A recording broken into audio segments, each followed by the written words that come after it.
What's going on, guys? It's Monday and I'm back. I made it alive in one piece. I know I've been low key lately, but I'm ready to do this. I'm ready to talk about the news, and I want to kick things off with talking about Ted Lasso because there's Ted Lasso news. And some of you who are Ted Lasso fans might be thinking, well, why on earth is there Ted Lasso news? Because there was a season 3, sorry, finale. So that does seem a little odd. So I do want to talk about that a little bit. Also, we've got some box office numbers, and they have released a first look at Jimmy Olsen from the new Superman film. I want to take a look at him, and also we've got some weird C-list horror news that I just want to pull up because it's absurd and ridiculous, and why not? So let's go ahead and do this.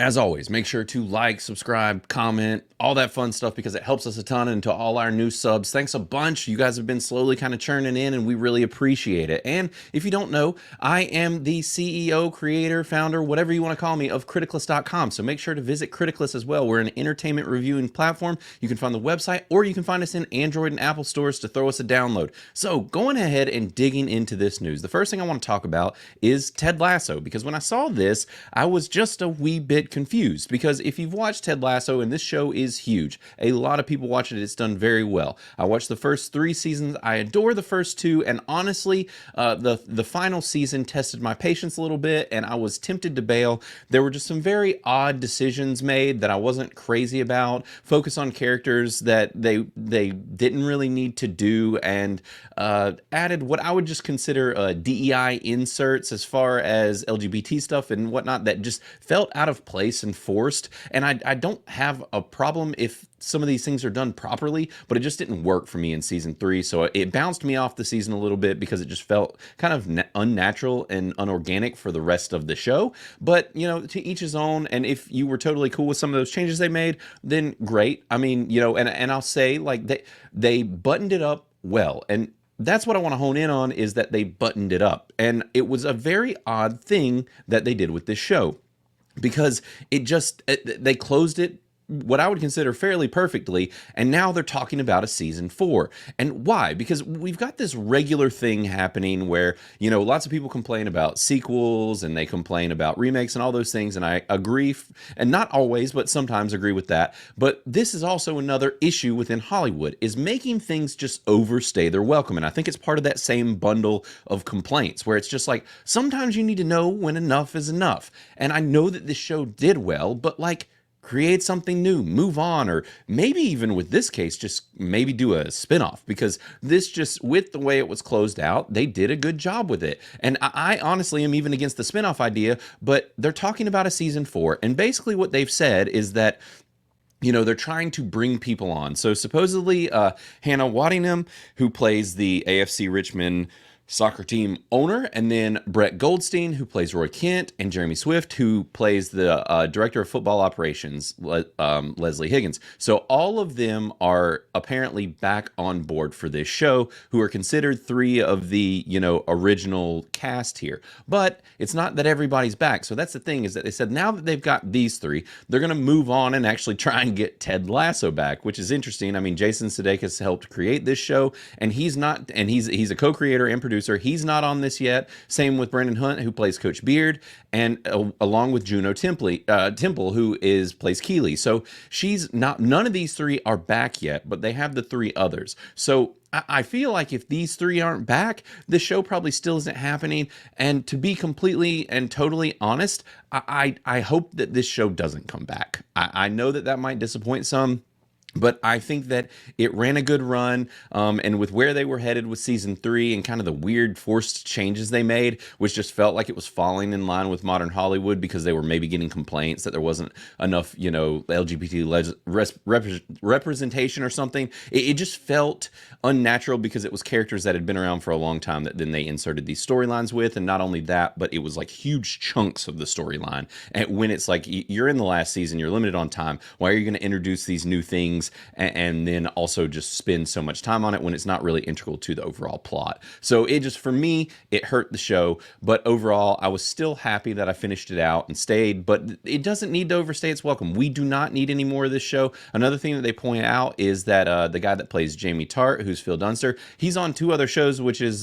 he's going to be on the next season of The Devil's Hour, which is phenomenal. Watch Devil's Hour if you have not yet. It's got excellent reviews on Criticalist, and I'm pretty sure it's in the most excellent territory. And then also same for Apple Surface. So, you know, there's 2 shows that he's tied up with. Obviously, you know, Jason Sudeikis stays busy. And so this just doesn't feel like a good idea for me. And so they're saying, you know, that it's unclear what's going to happen. And so, but this was all over the news. It's kind of the trending topic for today, is that we might get another season. But like, let's not, guys. Let's leave well enough alone. We've seen what happens when shows overstay their welcome, and they tend to tank, and it hurts the reputation of the show overall. And I just think that this is a bad move, so let's not do it. Now, let's go ahead and talk about the box office. In the box office, if you're not paying attention, which a lot of people clearly weren't, we're here at the end of summer, school's starting back, is that we had 2 movies launch, which was The Crow, and then there was another film, which I am blanking on the name of. It's Blink something. Don't Blink, I think was what it was called. And I would Blink Twice. That's it. And so both of those films did not do great for opening weekend. Actually, if you take a look here at what kind of ranked in the top, you know, 5 on this G&G article, which was done by Odin, who does an excellent job. I'll put it in the show notes. Make sure to check out his article. The Crow got eaten alive. The Crow is not doing well. And as you see, actually, Deadpool and Wolverine has moved back up to first place for its 5th weekend. But Alien Romulus is still doing good, which is a really good sign. So it made a healthy little chunk of money here. And then the same for It Ends With Us, which did better than most people were expecting. So the 2 kind of from the previous week that were doing really well are still chugging along, but still couldn't push or keep Deadpool and Wolverine out of the way, which is honestly not a huge surprise. It's, you know, the big budget movie of these, and it's making mega bucks and hasn't stopped. So, you know, that's what's going on with the box office. It's, you know, we're dwindling here, and we'll see, you know, those fall numbers start to come in as far as what people are watching. And, you know, there will be some decent probably Halloween movies and indie things, but we're over the chance to make mega money until probably November, December. And we'll see what happens then. There's a lot of big things coming out if they end up being actually good movies. So we'll see. The box office, this has been a rough year for it, but, you know, Deadpool and Wolverine and then Inside Out 2 are what saved it. Now, on to the Jimmy Olsen news. And if you do not know who Jimmy Olsen is, he is one of the folks that works for the Daily Bugle within the Superman universe. He's kind of Superman's best friend, his buddy, travels all around with him. The Snyderverse really shafted the absolute crap out of Jimmy Olsen. I'm not one of those, you know, Snyderverse haters, but I like some of it, don't like other parts of it. But, you know, Jimmy Olsen really just, he's not even been in the zeitgeist at all as far as a conversation, because in that DC series, he just was a non-entity. And I will say, when I saw the casting for Jimmy Olsen, that Skylar Gonzado, when they announced that he was Jimmy Olsen, I was ecstatic. This guy does not get enough praise. He's excellent. Everything I've ever seen him in, I love him. He's hilarious. He's just got a great screen presence. Seems like a good dude. And so I think that this casting was spot on. And they have released kind of his first picture as Jimmy. And James Gunn kind of just talked about when the character was introduced back in 1941. And, you know, he was this very kind of innocent character, this, you know, kind of person that was pushed around at the Daily Bugle and just made to do the beckoning of all the other, you know, main characters in the Superman world. And this is more of like a modernized look of him. But we've got him right here. And I mean, obviously, you know, it's not like he's got a costume or anything. He's a standard character. But I mean, this looks great. This is the Jimmy Olsen look, got the reddish hair, and just, it's all around. I think it's perfect. There's a lot that I've seen that's come out about this movie that I'm pretty happy about. I know everybody's not been over the moon about certain things like the suit and all of that, but I'm going to hold out until the film comes out. I'm quite excited for this movie. James Gunn has done a lot of really good things. It just depends on what level, what type of sensibilities of his he leans into, and whether we get edgelord James Gunn or not, because Superman doesn't need that. But I think the casting for this movie has been phenomenal. Everything that we've seen, and the more and more that kind of comes out about it, and the more official screenshots and stuff, I think are going to be exciting to see. So I think this is good news. I think that Skylar is a perfect casting for Jimmy Olsen, and and I'm ready to watch this movie, but it's a year away. Actually, some news came out recently that basically James Gunn was like, I'm not planning on doing any reshoots. I'm not planning on getting behind the camera again. I think this was solidly filmed, and basically he was just kind of saying that he gave the special effects team an entire year to basically get their stuff together so that this movie looks the best as possible. And from what we've seen in Hollywood lately, that is absolutely necessary, because it seems like the CG work within Hollywood has been going downhill faster and faster. And whether we blame the studios and them pushing them too hard, or whether it's the quality of the people they're hiring, who knows? But we're going to be able to tell from a year worth of work what is that they've been able to do with this Superman movie when it drops. But they're trying to do this right, which is a great sign, because they're re-kicking off the DC universe, which honestly kind of needed to happen at this point. So on to the last bit of news, which is C-list horror movies. I think that's the best thing to call them, because I think they're beyond B-list. And so basically what has come out is they have released posters for Bambi the Reckoning and Pinocchio Unstrung. Now, if you are not familiar with this, there are these Winnie the Pooh horror films, because basically these properties that are these childhood tales have gone out into the public domain, and now they're able to make ridiculous horror films and spin-offs and whatever connected to these. So there have been two Winnie the Pooh films, Winnie the Pooh Blood and Honey and Blood and Honey 2. And the weird thing is that these movies aren't extremely well praised or anything. They're technically considered bad films. Now, from what I've heard, Blood and Honey 2 was much better.